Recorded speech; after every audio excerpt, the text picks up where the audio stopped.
Alright, I want to make a video real quick on my 2020 F350 Super Duty with the 6.7 Power Stroke.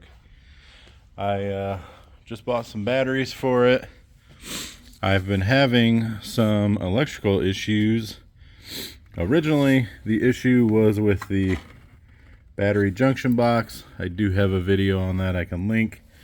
I changed that, and most of the issues I was having went away. But some of them still persisted. Like, for instance, when I'd start the truck, sometimes the radio would show military time for some reason. The trip, like the last setting I would have on the display for, like, let's say I had it on MPG, it would just go back out to the main screen. Like, it wasn't saving functions. Almost like when I would start the truck, the voltage would dip enough to where it would clear some of my presets. But the battery itself, they tested good. Both of them tested good. It cranked over just as fast as it ever did.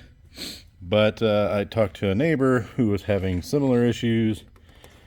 He actually had more issues. He was having the blind spot monitor issues, stuff like that. Just kind of random, little quirky, not detrimental to driving. It would still run and drive fine. I did notice that it would shift more abruptly, and I think that's because it was clearing out the memory for the transmission. So each time you'd go to drive it, it would have to relearn. So I figured I'm going to throw some batteries in it, make sure those issues go away, which I'm fairly confident they will. This was also having sometimes the rear dome light would stay on, and no matter what you did, you couldn't get the rear dome light to turn off. It would eventually turn off after the 20-minute lockout that Ford has for the battery saver, but it would just be randomly on while you're driving.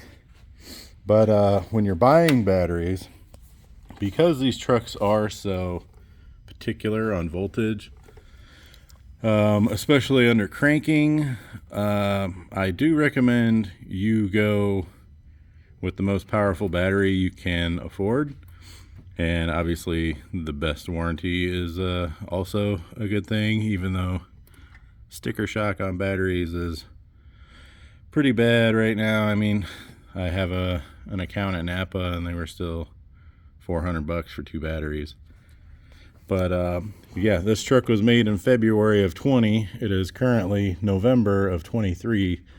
So the original Ford batteries, the AGM, which I am not a fan of AGMs at all.